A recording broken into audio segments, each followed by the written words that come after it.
down please. Thank you, sir. बच्चों, Yes, sir. आज आपको एक बहुत ही अच्छा पाठ पढ़ाएंगे। पाठ का नाम है सदाचार का ताबीज। सदाचार का ताबीज। ये प्रस्तुत कहानी में लेखक हरिशंकर परसाई ने बड़े रोचक ढंग से भ्रष्टाचार के कारणों एवं निवारणों के उपाय के प्रस्तुत किए हैं। पाठ में मानव मन की स्वाभिमान अभिव्यक्ति के माध्यम से उसे सुविधा बोधित दर्शाया गया है। मनुष्य सुविधा संपन्न जीवन जीना चाहता है और वह समय परिस्थिति के अनुसार अपने विचारों एवं आदर्शों को परिवर्तित कर लेता है। आइए उसके विषय में हम लोग जानते हैं और बहुत ध्यान से कहानी को सुनते हैं। एक राज्य में हल्ला मचा कि सदाचार न होकर के उस राज्य में भ्रष्टाचार बहुत फैल गया। राजा ने एक दिन दरबारियों से कहा, प्रजा बहुत हल्ला मचा रही है कि सब जगह भ्रष्टाचार फैला हुआ है, हमें तो आज तक नहीं कहीं दिखा, तुम लोगों ने कहीं देखा हो तो बताओ। राजा ने अपनी प्रजा से क्या कहा कि बहुत हल्ला मचा हुआ है कि भ्रष्टाचार फैल चुका है, लेकिन हमें तो कहीं दिखता नहीं। यदि आप लोगों ने देखा हो तो मुझे बताइए। दरबारियों ने कहा, जब हुजूर को नहीं दिखा तो हमें कैसे दिख सकता है। राजा ने कहा, नहीं ऐसा नहीं है, कभी कभी जो मुझे नहीं दिखता है वह तुम्हें दिखता होगा। जैसे मुझे बुरे सपने नहीं दिखते पर तुम्हें तो दिखते होंगे। दरबारियों ने कहा, जी दिखते हैं पर वह सपनों की बात है। राजा ने कहा, फिर भी तुम लोग सारे राज्य में ढूंढ कर देखो कि कहीं भ्रष्टाचार तो नहीं है। अगर कहीं मिल जाए तो हमारे देखने के लिए नमूना लेते आना, हम भी तो देख लें ये होता कैसा। एक दरबारी ने कहा, हुजूर वह हमें नहीं दिखेगा, सुना वह बहुत बारीक होता है।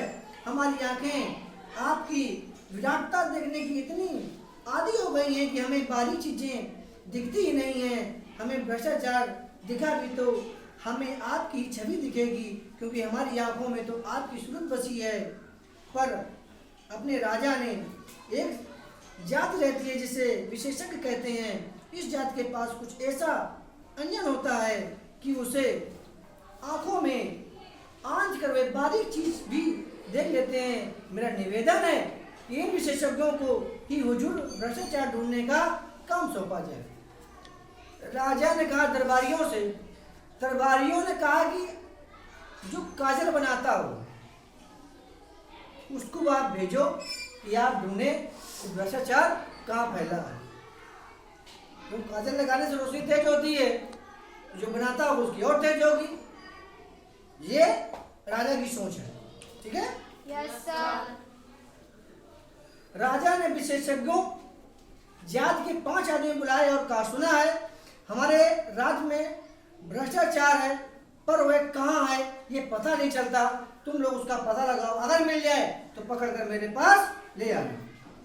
विशेषज्ञों ने उसी दिन से छानबीन शुरू कर दी। 2 महीने बाद वे पुनः दरबार में हाजिर हुए। राजा ने पूछा, विशेषज्ञों तुम्हारी जांच पूरी हो गई? जी सरकार। क्या तुम्हें भ्रष्टाचार मिला? जी बहुत सा मिला। राजा ने हाथ बढ़ाया, लाओ मुझे दिखाओ, देखूं कैसा होता है। विशेषज्ञ बोला, वह स्थूल नहीं है, सूक्ष्म है। सूक्ष्म माने होता है छोटा, सूक्ष्म है, अगोचर है, पर वह सर्वत्र व्याप्त है, उसे देखा नहीं जा सकता, अनुभव किया जा सकता है। राजा सोच में पड़ गए और बोले, विशेषज्ञों तुम कहते हो कि वह सूक्ष्म है, अगोचर है और सर्वव्यापी है, ये गुण तो ईश्वर के हैं, तो भ्रष्टाचार ईश्वर है क्या? विशेषज्ञों ने कहा, हाँ महाराज, अगर भ्रष्टाचार ईश्वर हो गया है।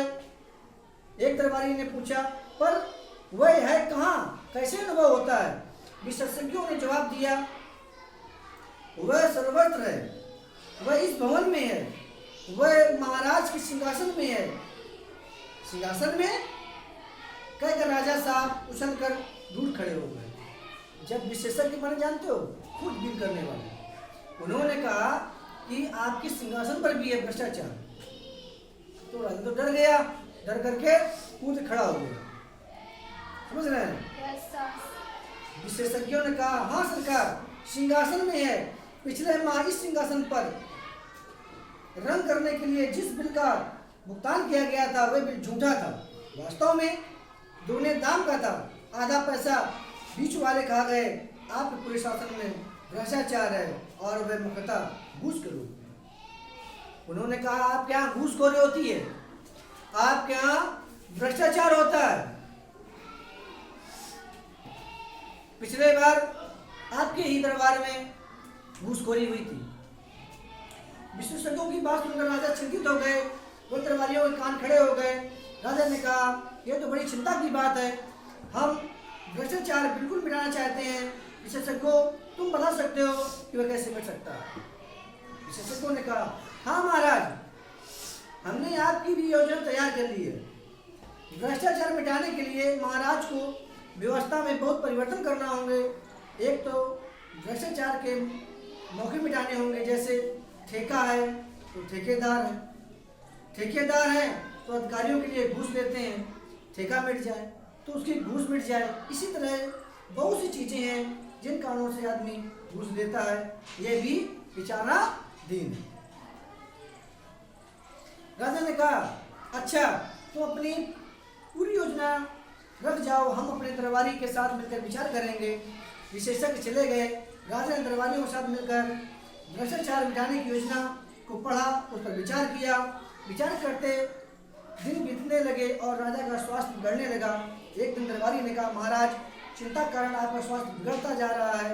उन विशेषज्ञों ने आपको झंझट में डाल दिया।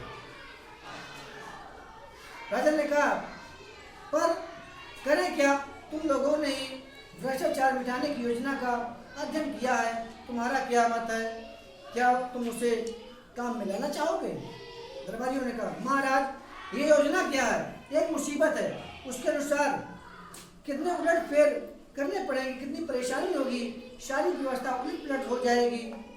जो चला आ रहा है उसे बदलने से नई नई कठिनाइयाँ पैदा हो सकती हैं। हमें तो कोई ऐसी तरकीब चाहिए जिससे किसी कुछ उलट पुलट के ही सब भ्रष्टाचार मिट जाए।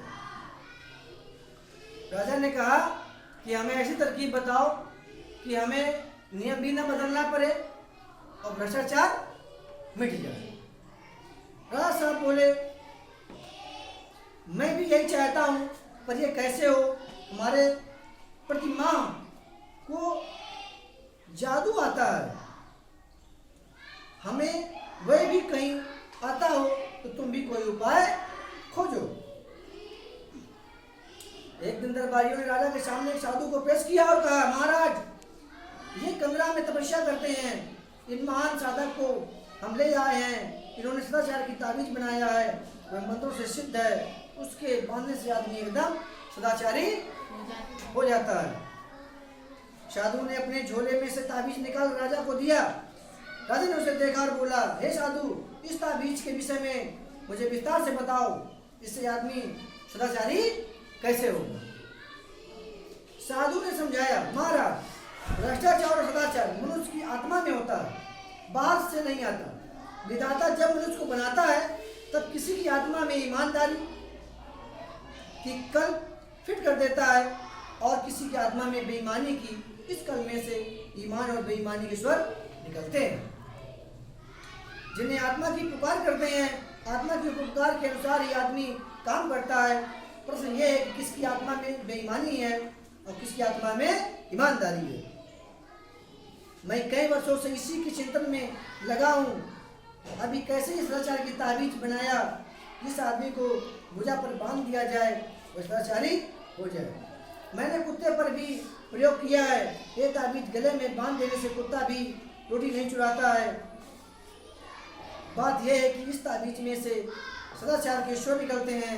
जब किसी की आत्मा बेईमानी के स्वर निकालने लगती है तब इस ताबीज की शक्ति आत्मा का गला घोंट देती है और आदमी को ताबीज के ईमान के स्वर सुनाई पड़ते हैं। ईश्वरों की आत्मा की पुकार सुनकर सदाचार आदमी करने लगता है। यह इस ताबीज का विशेष गुण है। दरबार में हलचल मच गई। दरबारी में उठ कर ताबीज को देखने लगे। राजा ने खुश होकर कहा, मुझे नहीं मालूम था कि मेरे राज्य में ऐसे चमत्कारी साधु हैं। महात्मा, हम आपके बहुत आभारी हैं। आपने हमारा संकट हर लिया है। हम सर्वव्यापी भ्रष्टाचार से बहुत परेशान थे, मगर हमें लाखों नहीं करोड़ों ताबीज चाहिए। हम राज्य की ओर से ये ताबीजों का एक कारखाना खोल देते हैं।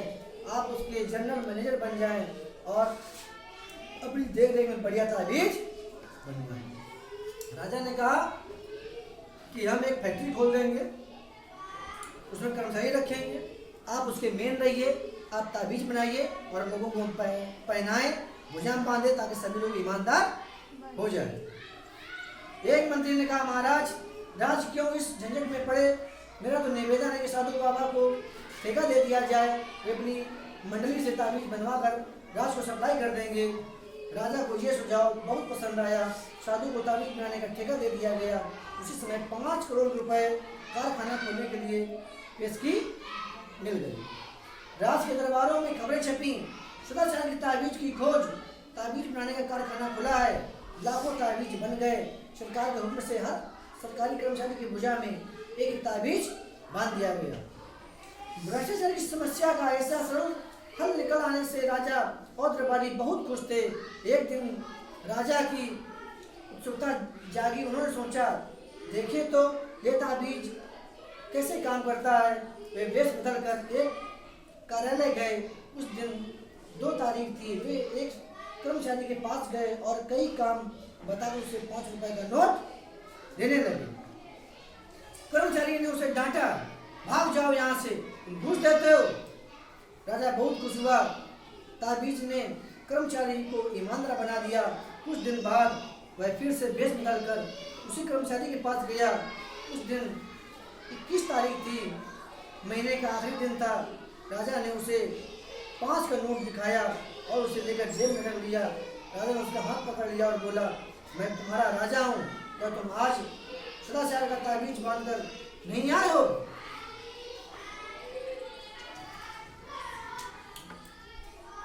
सरकार, ये देखिए। उसमें आस्तीन चढ़ाकर ताबीज दिखाया। राजा असमंजस में पड़ गए। फिर ऐसा कैसे हो गया? उन्होंने ताबीज पर कान लगा और सुना। ताबीज में से स्वर निकल रहे थे, अरे आज 31 है, आज तो ले लो। इस कहानी से शिक्षा क्या मिलती है आपको? कि हमें ईमानदारी से काम करना है, कभी घूस नहीं लेना है, और ईमानदारी से किया गया कोई काम सफलता की ओर ले जाता है। कहानी कैसी लगी? बहुत अच्छी। Very good.